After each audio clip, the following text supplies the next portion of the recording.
ఈ వీడియోలో TET and CTET గురించి డీటెయిల్గా ఎక్స్ప్లెయిన్ చేయడం జరుగుతుందండి.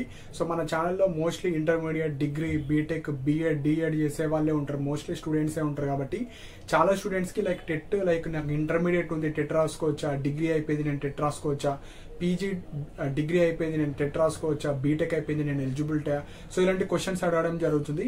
సో ఫస్ట్ ఈ వీడియోలో టెట్ గురించి ఎక్స్ప్లెయిన్ చేస్తాను. అండ్ ఆల్రెడీ టెట్ రాసే వాళ్ళు సీటెట్ గురించి కూడా తెలుసుకోండి. సో చాలా మంది సీటెట్ కూడా రాయారు. సో సీటెట్ గురించి కూడా ఎక్స్ప్లెయిన్ చేస్తాను. సో ఫస్ట్ టెట్ గురించి ఎక్స్ప్లెయిన్ చేస్తానండి. సో ఎవరైతే ఇంటర్మీడియట్ తర్వాత టీటీసీ కోర్సెస్ కావచ్చు, డిఎడ్ కోర్సెస్ చేసేవాళ్ళు కావచ్చు, డిగ్రీ ఆర్ బీటెక్ తర్వాత బిఎడ్ కోర్సెస్ చేసేవాళ్ళు మీరందరూ టెట్కి రాసుకోవచ్చు. కానీ ఇక్కడ ఫస్ట్ ఎలిజిబిలిటీ క్రైటీరియా చెప్తాను. So already DEd or TTC, diploma in elementary education కావచ్చు, టీటీసీ కావచ్చు, డైట్ కావచ్చు, కంప్లీట్ అయిపోయిన వాళ్ళు మీరు టెట్ రాసుకోవచ్చు. ఇది ఫస్ట్ పాయింట్. సెకండ్ పాయింట్ వచ్చేసి మనకు BEd, so bachelor of education completed అయిన వాళ్ళు మీరు టెట్ రాసుకోవచ్చు. ఇది ఫస్ట్ ఎలిజిబిలిటీ. సెకండ్ పాయింట్ ఏంటంటే డిఎడ్ రాసే వాళ్ళు పేపర్ 1 ఉంటుంది. సో డిఎడ్ కి గవర్నమెంట్ జాబ్స్ వేరుంటాయి, బిఎడ్ కి గవర్నమెంట్ జాబ్స్ వేరుంటాయి. సపోజ్ ఇప్పుడు గవర్నమెంట్ స్కూల్స్లలో మనకు ప్రైమరీ లెవెల్లో ఎవరైతే డిఎడ్ చేసిన వాళ్ళు ఉంటారో వాళ్ళని ఎస్జిటి అంటారు, secondary grade teachers. So DEd చేసిన వాళ్ళు ఫస్ట్ టు 5th క్లాస్ వాళ్ళకి చెప్పాలి, వాళ్ళకి ఎస్జిటి అంటారు.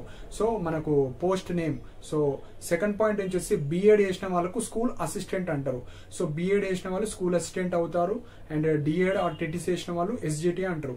సో పేపర్ 1 వచ్చేసి ఈ డిఎడ్ చేసిన వాళ్ళు ఆ పేపర్ రాసుకోవాలి.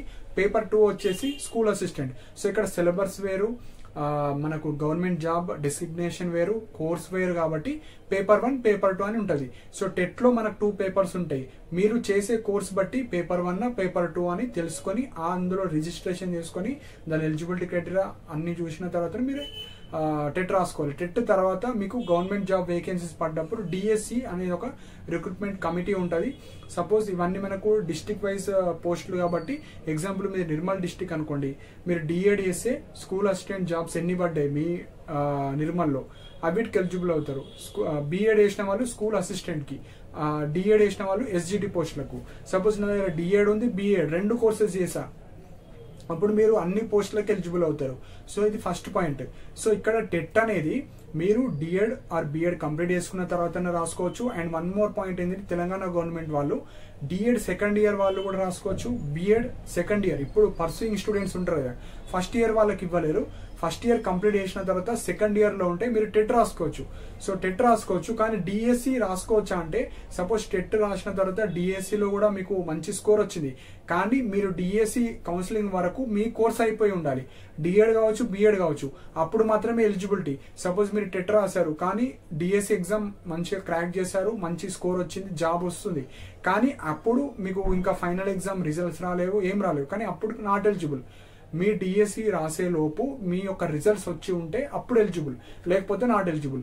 సో టెట్ అయితే రాసుకోవచ్చు. టెట్ వేరు, డిఎస్సి రిక్రూట్మెంట్ ఎగ్జామ్ వేరు. టెట్ అనేది ఒక ప్రిలిమ్స్ లాగా, ఇది రాస్తేనే మీరు ఆ జాబ్స్కి ఎలిజిబుల్. ఇందులోనే క్వాలిఫైయింగ్ కాకపోతే నాట్ ఎలిజిబుల్. సో మీరు పేపర్ 1 డిఎడ్ స్టూడెంట్స్ కావచ్చు, పేపర్ 2 బిఎడ్ స్టూడెంట్స్ కావచ్చు, టెట్ రాసుకోవచ్చు. ఎన్నిసార్లు రాసుకోవచ్చు అంటే మనకు ఇప్పటి నుంచి తెలంగాణ గవర్నమెంట్ 2 times నిర్వహిస్తా అని చెప్పారు. సో ఒకప్పుడు ఏముంటాయంటే డిఎస్సి ముందే పెట్టేవాళ్ళు, అంటే గవర్నమెంట్ జాబ్ వేకెన్సీ ముందే టెట్ ఇచ్చేవారు, కానీ ఈ ఇయర్ నుంచి 2 times పెడతా అంటున్నారు. సో మీరు ఎన్ నెంబర్ ఆఫ్ టైమ్స్ కూడా రాసుకోవచ్చు. అంటే ఇక్కడ మెయిన్ పాయింట్ టెట్ లో ఏదైతే స్కోర్ ఉంటుందో అందులో నుంచి 20% ఆఫ్ మార్క్స్ మీకు ఫైనల్లో డిఎస్సిలో యాడ్ చేయడం జరుగుతుంది. కాబట్టి ఇది చాలా ఇంపార్టెంట్. ఓన్లీ క్వాలిఫైయింగ్ మార్క్సే చూసుకోకండి. సో అందులో ఏవైతే మార్క్స్ ఉంటాయో మీకు 150కి సంబంధించిన మార్క్స్ ఉంటాయి, అందులో మీకు ఎన్ని స్కోర్ అవుతుందో దాంట్లో నుంచి 20% ఆఫ్ మార్క్స్ మీకు ఫైనల్ గా యాడ్ చేస్తారు. సో ఇక్కడ క్వాలిఫైయింగ్ మార్క్స్ కూడా ఉంటాయి. సో 75 మార్క్స్ మనకు, 90 మార్క్స్ వచ్చేసి ఓసీ వాళ్ళకు, 75 వచ్చేసి బీసీ వాళ్ళకు, ఎస్సీ ఎస్టీ వాళ్ళకు 60 మార్క్స్ అని ఇలా కేటగిరీ పరంగా మీకు క్వాలిఫైయింగ్ మార్క్స్ ఉంటాయి. సో ఎప్పుడైనా క్వాలిఫైయింగ్ మార్క్స్ కాకుండా కొద్దిగా ఎక్కువ మార్క్స్ తెచ్చుకోవడానికి ట్రై అయ్యింది, ఎందుకంటే ఇందులో 20% ఆఫ్ మార్క్స్ ఫైనల్కి యాడ్ చేస్తారు టెట్లో. Next DSC. So TET qualify అయిన వాళ్ళు మనకు జిల్లా వైజ్గా, మనకు డిస్టిక్ వైజ్గా వేకెన్సీస్ పడతాయి. సో అప్పుడు డిఎస్సి అనేది ఒక రిక్రూట్మెంట్ బాడీ ఒక ఎగ్జామ్ కండక్ట్ చేస్తారు. సో అందులో మీ జిల్లా కాంపిటీషన్ బట్టి, మీ ర్యాంక్ బట్టి మీకు వచ్చిన మార్క్స్ ఆధారంగా అందులో 20%, ఇందులో 80 కలిపి ఓవరాల్ ర్యాంకింగ్ ఇవ్వడం జరుగుతుంది. సో ఇది మనకు గవర్నమెంట్ జాబ్ ఎగ్జామ్ నుంచి మీకు జాబ్ రిక్రూట్మెంట్ వరకు ప్రాసెస్ ఉంటుంది. సో ఇది టెట్ గురించి. సో ఒకటే గుర్తుపెట్టుకోండి, టెట్ రాయాలంటే మీరు డిఎడ్ ఆర్ బిఎడ్ ఏదో ఒక కోర్స్ చేస్తూ ఉండాలి ఆర్ కంప్లీట్ అయి ఉండాలి. అది కూడా సెకండ్ ఇయర్లో ఉండాలి. ఫస్ట్ ఇయర్ వాళ్ళు రాసుకోరాదు, జస్ట్ రాసుకుంటా అంటే రాసుకోవచ్చు, కానీ మీకు మంచి మార్క్స్ వచ్చినా అది వ్యాలిడ్ కాదు. సెకండ్ ఇయర్ నుంచి మీరు రాసుకోవచ్చు. So DEd final year, BEd final year, DEd paper 1 రాసుకోవచ్చు, బిఎడ్ వాళ్ళు పేపర్ 2 రాసుకోవచ్చు. సో ఓన్లీ డిగ్రీ ఉంది నా దగ్గర, ఓన్లీ బిఎడ్ ఉంది, ఓన్లీ బీటెక్ ఉంది, ఓన్లీ ఇంటర్మీడియట్ ఉంది, డిగ్రీ పీజీ ఉంది, నాట్ ఎలిజిబుల్. సో మీరు డిఎడ్ అన్న ఉండాలి, బిఎడ్ అన్న ఉండాలి, అప్పుడు మాత్రమే టెట్ గవర్నమెంట్ టీచర్ జాబ్స్కి ఎలిజిబుల్, లేకపోతే నాట్ ఎలిజిబుల్. సో ఇది మనకు టెట్ గురించి. సో టెట్కు ఈ డిఎడ్ వాళ్ళకి సిలబస్ వేరు ఉంటుంది, బిఎడ్ వాళ్ళకి అదంతా నేను డీటెయిల్ పీడిఎఫ్ కూడా మన టెలిగ్రామ్ ఛానల్లో పోస్ట్ చేస్తాను. దానికి సంబంధించిన లింక్స్ కూడా కింద ప్రొవైడ్ చేశాను. సో టెట్ గురించి ఇప్పుడే తెలుసుకోండి ఎవరైతే సెకండ్ ఇయర్ వాళ్ళు ఉన్నారో, సో దట్ మీకు ఒక ఐడియా వస్తుంది ఏమేమి సిలబస్ ఉంది, ఏం సబ్జెక్ట్స్ ఉన్నాయి, ప్రతి సబ్జెక్ట్కి ఎన్ని మార్క్స్ ఉంటాయి, క్వాలిఫైయింగ్ మార్క్స్, ఎలిజిబిలిటీ క్రైటీరియా అన్నీ తెలుస్తుంది. సో ఇప్పుడు సీటెట్. సో ఇప్పుడు టెట్ అనేది మన తెలంగాణ గవర్నమెంట్ లైక్ తెలంగాణలో ఉన్న గవర్నమెంట్ టీచర్ అవ్వడానికి ఎలిజిబిలిటీ క్రైటీరియా. అదే సీటెట్ అనేది central wise. So central wise మనకు నవోదయ స్కూల్స్ ఉంటాయి, కొన్ని ఆర్మీ స్కూల్స్ ఉంటాయి, కేంద్రీయ విద్యాలయాలు ఉంటాయి. అందులో మీరు టీచర్ అవ్వాలనుకున్నా మనకు సేమ్ ఎలిజిబిలిటీ క్రైటీరియా ఉంటుంది. ప్రైమరీ టీచర్ అంటారు ఇక్కడ ఎస్జిటి అంటారు కదా, అక్కడ primary. So 1st to 5th అలా చెప్పడానికి ప్రైమరీ టీచర్స్ అంటారు. సో అక్కడ డిఎడ్ బిఎడ్ సపరేట్ ఉంటుంది. సేమ్ టెట్ ఏ విధంగా ఉంటుందో అక్కడ కూడా అదే విధంగా ఉంటుంది. సో మీరు డిఎడ్ అయ్యే ఉండాలి, బిఎడ్ అన్న ఉండాలి. కానీ అక్కడ మెయిన్ పాయింట్ ఏంటంటే మీరు ఫస్ట్ ఇయర్లో ఉన్నప్పుడు కూడా రాసుకోవచ్చు, అది వ్యాలిడ్ అవుతుంది. ఈ టెట్ కావచ్చు, సీటెట్ కావచ్చు, లైఫ్ లాంగ్ వ్యాలిడిటీ. మీరు ఎన్నిసార్లు రాసుకోవచ్చు, మంచిగా ఇంప్రూవ్మెంట్ చేసుకోవచ్చు. సో సీటెట్ అనేది మీరు సెంట్రల్ లెవెల్లో ఏవైతే గవర్నమెంట్ టీచర్ జాబ్స్ పడతాయో అన్నిటికి ఎలిజిబుల్ అంటే సీటెట్ ఉండాలి. సో ఇప్పుడు టెట్ ఉంది నా దగ్గర, మరి సీసెట్ లేదు, నేను సెంట్రల్ గవర్నమెంట్ జాబ్స్కి ఎలిజిబుల్ అంటే నాట్ ఎలిజిబుల్. సీటెట్ రాయడం వల్ల బెనిఫిట్స్ ఏంటంటే మీరు సెంట్రల్ గవర్నమెంట్ జాబ్స్కి ఎలిజిబుల్, స్టేట్ లెవెల్లో కూడా మీరు ఎలిజిబులే. సో ఆ సీటెట్ మంచి మార్క్స్ వచ్చినాయి అనుకోండి, టెట్ రాయాల్సిన అవసరం లేదు. ఇప్పుడు టెట్లో ఒక 80 మార్క్స్ వచ్చినాయి, కానీ సీటెట్లో 110 వచ్చినాయి, సీటెట్ది వాడుకోవచ్చు. సో సీటెట్ అనేది సెంట్రల్ వైజ్ యూజ్ అవుతుంది, మన స్టేట్ వైజ్ యూజ్ అవుతుంది. కానీ టెట్ అనేది ఓన్లీ మన స్టేట్లోనే యూజ్ అవుతుంది. నేను సెంట్రల్ గవర్నమెంట్ జాబ్స్కి ఎలిజిబుల్ అంటే నాట్ ఎలిజిబుల్. మీరు మ్యాండేటరీగా సీటెట్ రాయాలి. సో సీటెట్ అనేది ఎవ్రీ ఇయర్ 2 times ఉంటుంది. మనకు జూన్ జూలై సెషన్లో ఉంటుంది, జనవరి డిసెంబర్లో ఒక సెషన్ ఉంటుంది. సో ఎవ్రీ ఇయర్ 2 times రాసుకోవచ్చు. మీరు ఫస్ట్ ఇయర్లో జాయిన్ అయినప్పుడే 2 times రాసుకోవచ్చు, సెకండ్ ఇయర్లో 2 times రాసుకోవచ్చు, లేదంటే కోర్స్ అయిన తర్వాత కూడా ఎవ్రీ ఇయర్ 2 times కండక్ట్ చేయడం జరుగుతుంది. కాబట్టి ఎన్నిసార్లు అయినా రాసుకోవచ్చు. సో లైఫ్ లాంగ్ వ్యాలిడిటీ ఉంటుంది, ఎన్నిసార్లు అయినా రాసుకోవచ్చు. ఇది సీటెట్ గురించి. సో ఓన్లీ చాలా మంది ఓన్లీ టెట్టే రాస్తారు. సీటెట్ రాయడం వల్ల మీకు ఆ సీటెట్ స్కోర్ ఇక్కడ తెలంగాణలో యూజ్ అవుతుంది, సెంట్రల్ లెవెల్లో యూజ్ అవుతుంది. సపోజ్ హ్యూజ్ వేకెన్సీస్ పడ్డాయి సెంట్రల్ లెవెల్లో, మీరు డిఎడ్ బిఎడ్ చేశారు కానీ సీటెట్ లేదు, సీటెట్ రాయలేరు, అసలు సీటెట్లో క్వాలిఫై కూడా అవ్వలేరు. అప్పుడు ఎలాంటి గవర్నమెంట్ జాబ్స్ సెంట్రల్ లెవెల్లో నాట్ ఎలిజిబుల్. స్టేట్ లెవెల్లో టెట్ ఉంటే సరిపోతుంది, మీకు టెట్ ఉన్నా సరిపోతుంది, సీటెట్ ఉన్నా సరిపోతుంది. ఎప్పుడు స్టేట్లో, సెంట్రల్లో మాత్రం సీటెట్ ఉండాలి, central teacher eligibility test. So ఇది ఒక ప్రిలిమ్స్ లాగా.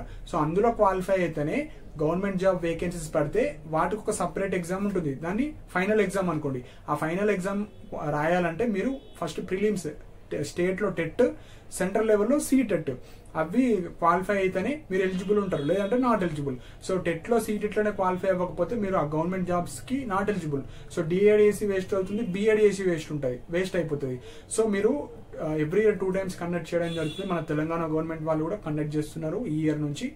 సెంట్రల్ లెవెల్లో ఎప్పుడన్నా మనకు 2 times కండక్ట్ చేస్తారు. కాబట్టి మీరు సెంట్రల్కి ప్రిపేర్ అవ్వచ్చు, స్టేట్కి ఓన్లీ నేను స్టేట్ రాస్తా అంటే స్టేట్కి ప్రిపేర్ అవ్వచ్చు. కానీ సీటెట్ రాయడం వల్ల బోత్ స్టేట్ సెంట్రల్కి ఎలిజిబుల్ అవుతారు.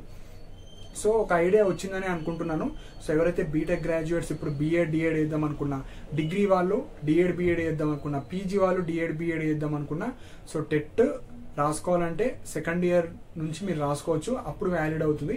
ఫస్ట్ ఇయర్లో రాస్తే నాట్ వ్యాలిడ్ అవుతుంది.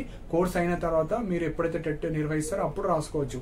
సో ఒక ఐడియా వచ్చిందని అనుకుంటున్నాను. టెట్ ఎవరు రాయాలి, సీటెట్ ఎవరు రాయాలి, టెట్ ఎప్పుడు రాయాలి, ఏ ఎలిజిబిలిటీ వాళ్ళు ఉన్న వాళ్ళు మీరు టెట్ రాసుకోవచ్చు.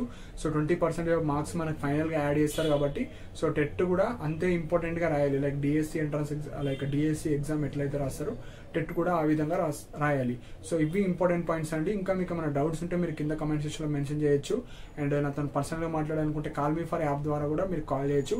ఈ టెట్కి సంబంధించిన డీటెయిల్ పీడిఎఫ్ కింద టెలిగ్రామ్లో పోస్ట్ చేస్తానండి. సో ఇప్పుడు ఫస్ట్ ఇయర్ డిఎడ్ చేసేవాళ్ళు ఆర్ ఇప్పుడు డీసెట్ ఎంట్రన్స్ రాసి ఇప్పుడు టెట్ అంటే ఏంది వాటి గురించి తెలుసుకుందాం అనుకో డీటెయిల్ పీడిఎఫ్ పోస్ట్ చేస్తా. సో అది డౌన్లోడ్ చేసుకోండి. సబ్జెక్ట్స్ ఏ విధంగా ఉంటాయి, ప్రతి సబ్జెక్ట్కి ఎన్ని మార్క్స్ ఉంటాయి, సో ఐడియా ఒకటి మీకు వస్తుంది. సో ఇలాంటి అప్డేట్స్ కోసం మన ఛానల్ని సబ్స్క్రైబ్ చేసుకోండి. And thank you for watching my video.